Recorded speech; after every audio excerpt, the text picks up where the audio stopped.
Isang lalaki ang arestado ng PNP Highway Patrol Group matapos mahulihan ng mga smuggled na sigarilyo sa kahabaan ng Panaca National Highway sa Davao City.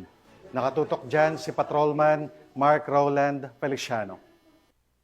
Ng mga operasyon kontra karnaping at pagpapatupad ng mandato ng PNP Highway Patrol Group, isang lalaki ang huli ng mga operatiba ng Regional Highway Patrol Unit 11. Habang nagsasagawa ng anti-carnapping operation ay na-flag daw nila ang isang puting mini Suzuki van na may lamang mga smuggle na sigarilyo na may market value na 300,000 piso. Naganap ang operasyon sa kahabaan ng Panacan National Highway sa Davao City nitong nakarang araw lamang. Nagbigay naman ng panayam ang Regional Chief ng Regional Highway Patrol Unit 11 sa nasabing operasyon.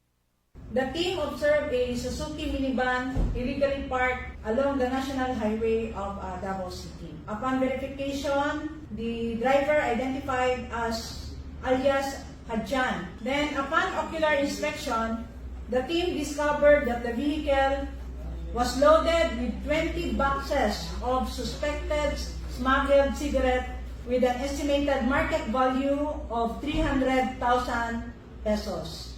The Suzuki minivan and the 20 boxes of suspected smuggled items or cigarettes were under the custody of this office.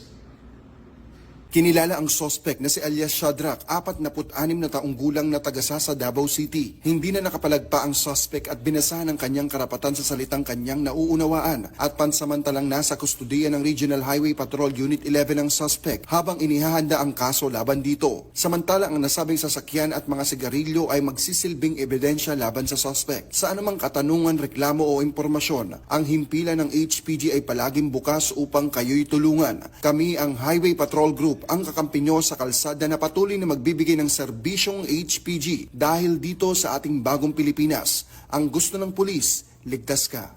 At sa iba pang balitang serbisyong HPG, tumutok lamang sa aming YouTube channel at Facebook page na Police News Network. Mula sa tanggapan ng kakampi nyo sa kalsada, ako po si Patrolman Mark Roland Feliciano para sa Police News Network, alagad ng batas, tagataguyod ng balitang pulis.